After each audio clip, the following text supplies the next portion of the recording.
Bom, galera, antes de começar o vídeo, um recadinho rápido. Dia 14 de novembro agora vai rolar a primeira edição do meu primeiro show de stand-up. Não crie esperanças. Não crie esperanças é o nome do show de stand-up, mas também não crie esperanças. Vai rolar no bar Beverly Hills às 11 horas aqui em São Paulo, no bairro de Moema. E olha, os links para compra dos ingressos estão aqui embaixo na descrição. Eu diria para comprar rápido porque tá o preço muito acessível e são poucos lugares, não é um lugar assim grande pra caralho. Então eu diria para comprar logo e obviamente eu vou trocar uma ideia, bater um papo com todo mundo que for falar comigo no dia do show. E é muito bom que a gente tente realmente bombar esse show para poder ter mais noites e quem sabe a gente ir para outros lugares, viajar com o show também. Essa vai ser meio que a noite experimental, mas os links estão aqui na descrição e vamos fazer um rolê maneiro, certo? Agora vamos para o vídeo, já deixa um like aí.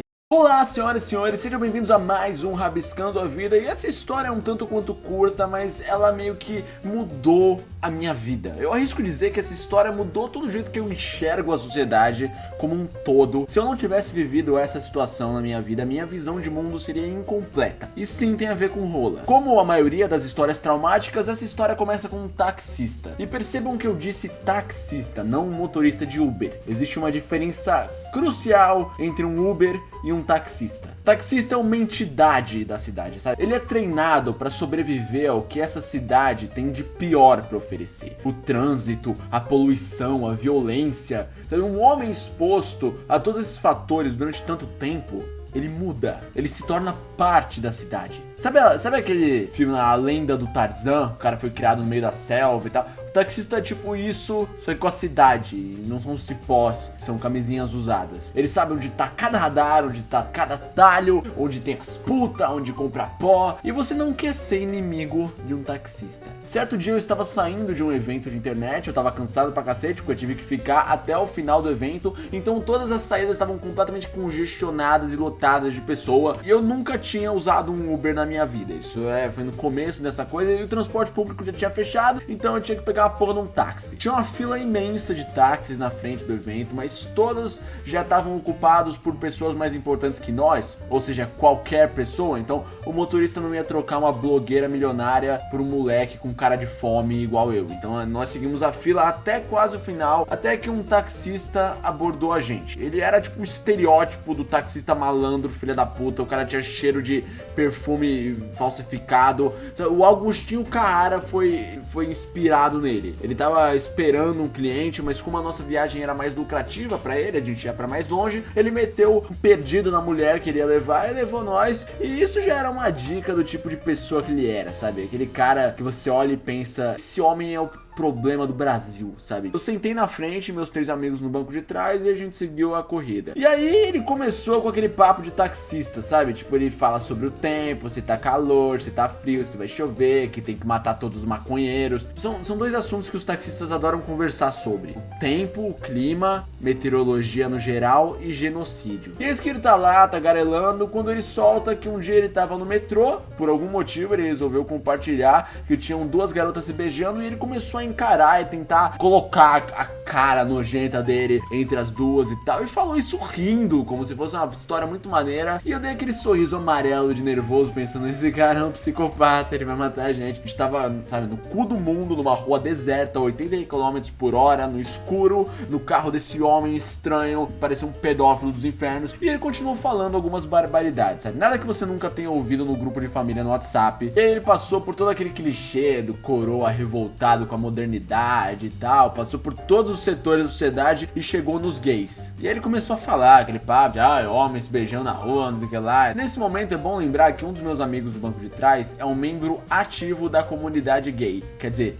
eu não sei se ele é ativo, mas eu quis dizer que ele participa da comunidade gay. E ele começou a se irritar com o discurso homofóbico do cara e eu pensei, isso vai ser bom. Diga-me mais sobre o que o senhor acha, senhor motorista de táxi. Daí o cara passou por todos os clichês, todo aquele discurso decorado pra falar mal de viado, e no meio do manifesto homofóbico dele, o meu colega teve um momento Martin Luther King, sabe? Em que ele não falou as frases bonitas igual o do Martin Luther King, mas o que ele fez foi estufar o peito, pensar em todos os antepassados e toda a opressão que ele sofre no mundo, e ele falou a plenos pulmões: eu gosto de rola. Mas ele falou com orgulho, sabe? Tipo, ele falou com orgulho que se ele falasse isso no meio de um auditório, as pessoas iam bater palma e chorar. Lembre-se que nós estamos sendo conduzidos por um desequilibrado na madrugada de São Paulo a 80 km por hora. Então, eu achei que ele ia ficar puto, discutir, bater nele, mas ele fez algo pior. Ele começou a se interessar pelo papo. Ele falou, então você curte um peru? Opa,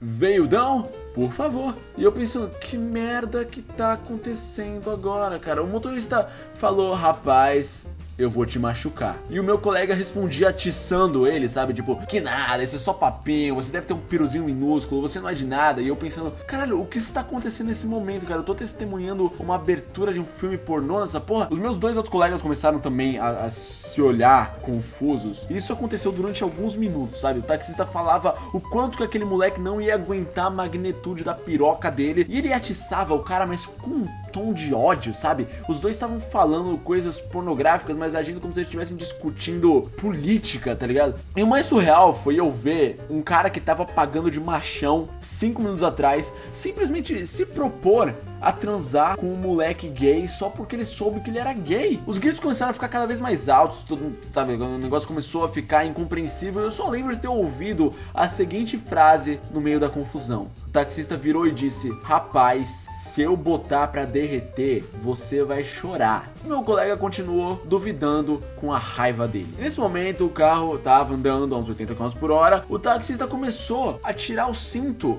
e pôr o pinto pra fora. E aí eu olhei pro outro lado automaticamente pra não ver a rola do cara e eu vi que os meus dois amigos do banco de trás estavam literalmente segurando o moleque gay pra ele não chupar o pau do cara de raiva. Precisou de 2 caras pra segurarem o moleque gay porque ele ia chupar o pinto do cara só pro cara ficar com fama de viado. Eu vivi o meme. Nesse momento eu tava olhando pela janela desolado, segurando a maçaneta, pensando, se isso acontecer aqui nesse momento, eu vou pular do carro em movimento. Eu quero que se foda. Minha cara ficou na janela até o taxista guardar o pinto dele e os ânimos se acalmarem um pouco. Rolou um silêncio e a gente chegou finalmente na frente da casa dos meus pais. Os vidros estavam completamente embaçados por causa da comoção que tinha acontecido e o taxista cobrou 10 reais a mais do que tava no taxímetro. Eu olhei e falei, moço, eu acho que o preço tá errado. E ele respondeu, pô, patrão, é pro cafezinho, patrão. Tu vai botar o pau pra fora e você ainda vai me cobrar por eu ter visto seu pau? E aliás, que café é esse que custa 10 reais? Você vai no Starbucks, seu arrombado? Mas eu queria tanto sair daquele carro naquele momento que eu acatei e paguei o preço abusivo que ele cobrou. E na hora de sair, ele apontou pro meu colega de trás e falou, você vai ficar aqui no banco de trás que eu vou lhe comer. E a treta começou tudo de novo. Era de madrugada, não tinha ninguém na rua, cara. Todo mundo tinha saído do carro, menos ele. E ele ia, tipo, se fechar no carro pra transar com o cara. E aí eu tive que entrar no carro à força, segurar o moleque, olhar nos olhos dele com meus olhos lacrimejando e falar, por favor, não dá o cu pra esse taxista na frente da casa do meu pai. Eu acho que naquele momento ele se sensibilizou, ele ouviu o meu apelo e o taxista saiu pela madrugada de São Paulo sem ter comido a bunda de ninguém. E depois dessa experiência eu instalei o Uber. Moral da história, às vezes parece que a pessoa não gosta de você, mas no fundo, elas querem comer a sua bunda. É isso aí, galera, espero que vocês tenham gostado do vídeo. Se vocês gostaram, clique em gostei aqui embaixo, se inscreva no canal, tem vídeo novo toda terça, quinta e sábado. A não ser que atrase um pouco, mas sabe como é que é? Eu sou humano e tenho como errar. E não esqueça de comprar ingressos pro show no link aqui embaixo. Me siga em todas as minhas redes sociais, Twitter, Facebook e Instagram, que eu também tô sempre divulgando conteúdo por lá, certo? Mua!